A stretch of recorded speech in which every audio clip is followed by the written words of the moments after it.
What's up, YouTube? It's Josh Palaud, the RuneScape Felon, back again with another Tales from the Jungle. I know I'm not exactly known for my pristine quality audio, but it looks like they're cutting the grass today, and I got to get this video made because I do Monday uploads. So, sorry for the weed whacker in the background, but I can't really do anything about it. I'm just gonna try to speak up a little bit so I don't have to turn the volume up as much. I always up the volume on my video because you can turn it down as much as you want, but there's only so loud you can turn it if it's too quiet. I learned that from my first few videos on this channel. It's better to boost it too loud than to have it too soft.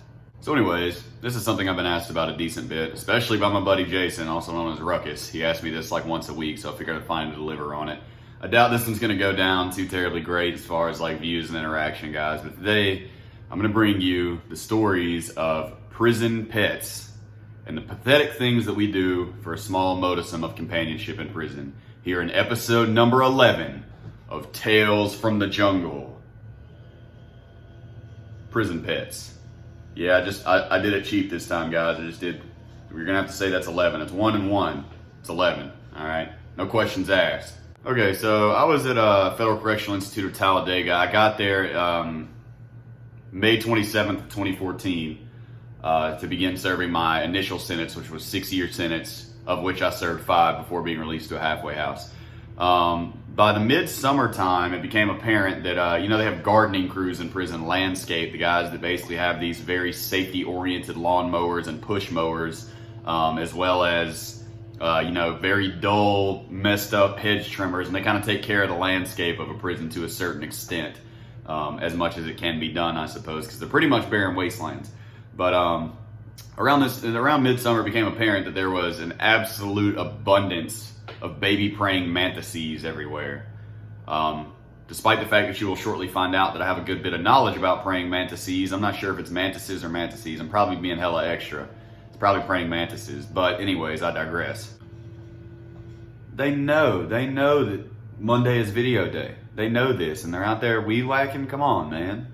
Okay, so anyways, all of a sudden, a lot of guys started having pet praying mantises. Now, I had heard of other prison pets. I'd even read about it in one of Damien Eccles from the West Memphis Threes in one of his books. As a matter of fact, his own book, Life After Death, which is one of the coolest books I've ever read in my life, about how inmates had an urge to have pets, and he saw kittens get smuggled in and stuff like that. And I've probably told a few of these little stories before, man, but it was actually pretty touching the way that guys wanted to have, pets inside of prison.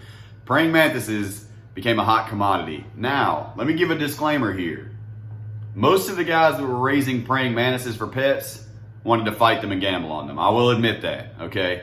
But I got a sweet little baby praying mantis. He was about this big when I got him. He couldn't fly. They can't fly until they molt a certain number of stages. I got him in a medicine bottle. My buddy Josh gave him to me. And I was very, very happy. And we made a cage for him where we took one of the, they sell racket balls in prison, because dudes go outside and they play handball. And, we cut it down, took the label off, cut it down, and opened it so it was kind of like a half cylinder, stretched out like this. Put mesh on the bottom of it for fresh air and also so things could fall out of the cage. And then my buddy Josh modified the flip top lid to where it still fit on this. And we also put a piece of cardboard on it and a magnet. We glued in some sticks and we put in fresh leaves all the time. We both had really cool cages for our little praying mantises. He even ordered a book on praying mantises. Here's an urban legend. No North American species of praying mantis spits on you. I thought that they spit. I don't know where I got that from. Maybe I was thinking of damn llamas. I have no idea, but praying mantises don't spit at you, at least not North American varieties that we have here. I couldn't think of a name for mine, so I kind of just let them chill for a while. And I used to go out to the rec yard every single day like most of the guys that had praying mantises did. There was a pretty popular streak of them with a little medicine bottle in my pocket. From the guys that get prescribed medicine that's not harmful or a narcotic, and they can carry it on their person, and they give you the medicine bottle when they get done. And we go out there and we catch moths or we catch a cricket every single day to come in there and feed the mantis. And I was always out there right before lockdown trying to walk around looking in the grass, kicking the grass, trying to see a cricket jump or a moth flying by or something. I'd snatch it up with my little thing and I'd come in there and feed my feed him a grasshopper, sorry. I'd feed my praying mantis. So since I didn't have a name for mine, I was just chilling, letting them cool it for a while. I kept bringing them fresh leaves in there. I don't know if that made a damn difference or not, but it seemed like it'd be a home thing because I had a big giant strip of bark glued to the cardboard inside of it. So the fresh leaves were a nice change for him, I thought, But that had the unintended effect of after his second time molting, They shed their skin kind of like a snake and they come out bigger. It's actually very dangerous for praying mantises to do this because if they get stuck trying to get out of their skin, they'll just die. They can't get out of it. You can't remove them from it. They're just like, if they don't successfully molt out of their skin and break out of it, they'll just end up starving to death. They'll just lay there and there's nothing you can do about it. So luckily that didn't happen with mine. But the second time that he molted after a few weeks, his legs stayed green like the leaves, but his body turned brown like the cardboard. So therefore, he got the name Mr. Green Jeans. Other praying mantis names include, one of them was Bojangles. Then there was Gnarly Daniels, I guess named after Charlie Daniels. And then there was something else too. I think it was a country artist. I can't remember, but they all had really goofy names, So after a couple of molts, he still had his little green legs on, so he was Mr. Green Jeans. He got about this big. After a couple of molts, they get wings and they can fly. They can't do that when they're babies, but eventually they'll molt enough to where they have wings and they can fly. And praying mantises are like the lions of the insect kingdom, man. They're really, really cool. They're vicious little hunters. When you drop a cricket in there or whatever, they put their arms up real big and they just turn their head robotically like aliens. It's crazy watching them hunt, dude. You drop that thing in there and they sense it and they will just raise their arms up and freeze and they'll just move their head. They're like, what? Ah. They're crazy, dude. They're so cool. And then whenever they catch their prey, they will lunge for it. They got mean little hooks on their little mantis claws. And they'll pull it in and they will just feeler saw through the neck of whatever they're fighting. It's really cool. Anyways, I ended up going to the shoe for getting caught with a cigarette. I told this story in one of my videos. I don't know if it was on a podcast I went on or what, but I ended up getting caught with a cigarette. And when I say a cigarette, I mean a small sprinkle of already been chewed dip. Yeah, that's a thing in prison. And I'm pretty sure they flushed my praying mantis down the toilet. Now, this is not the only instance of prison pets, though. One of the guys that had a praying mantis that got like this big, he once had a snake that he found on the rec yard. I think it was just a little garter snake or something like that, but he actually hand trained it. He would sit there and play with it. He got it when it was like this big. Now, by the time it was like this big, I'm pretty sure he let it go because not only were all the other inmates in the unit raising hell about the fact that they heard that he had a snake in his cell, but you don't want that damn thing to get loose. He probably got killed if somebody woke up with that snake in their room because even though it was just a garter snake, lots of dudes were afraid of it. This same guy, I know for a fact, also had mice at one point, or a baby mouse. He found a baby mouse somewhere. I have no idea how he procured this thing. This dude was really good with animals because he kept procuring these random ass pets. I heard of people trying to capture birds and stuff like that, but to be honest with you, it's prison. They probably just would have cooked it for a little change up in the food. They would have seasoned it themselves with the commissary seasoning if I had to hazard a guess. And of course, I've mentioned this before, there was a cat that lived at Talladega that repeatedly had kittens. I'm talking about this cat must have been an alley cat because this thing would pop out babies and kittens like just I don't know what the gestation period for cats is, but this thing would pop out kittens like every couple of weeks, it seemed like. They had at least 3 or 4 litters while I was there for a little over 2 years.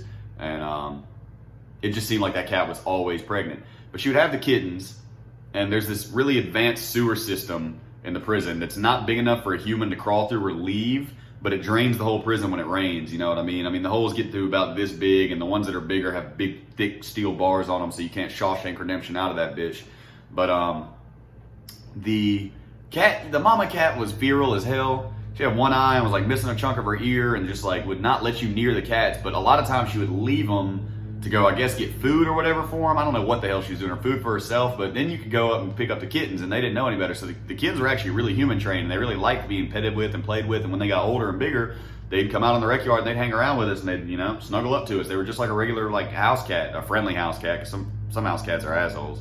That damn mama cat probably lost more babies than more than half of her babies because she used to post up with them and keep them right in the mouth of like the biggest sewer tunnel that was in the prison. And every time that it rained, I hate to say it, all the little kittens would drown. I don't know how instinct didn't take over after a certain number of tries of this happening. So she would lose like half of them because having them at the mouth of that sewer right there, when it rained, that gutter just instantly floods, and then the garbage pickup guys would find the dead kittens all the way down at the end of the prison where they wash all the way down the thing, and we were always real bummed about it. And also, I think I've mentioned in another video that one dude swung a cane at one of the kittens one time when it was walking towards him, and he got the shit kicked out of him. It's almost impossible for me to do this with this lawnmower and weed whacker outside of my window, man. But surprisingly enough, there was high demand for some kind of personal pets in prison. Even though most guys gambled on their praying mantises and fought them, and mine was getting really big because I didn't kill it or let it fight.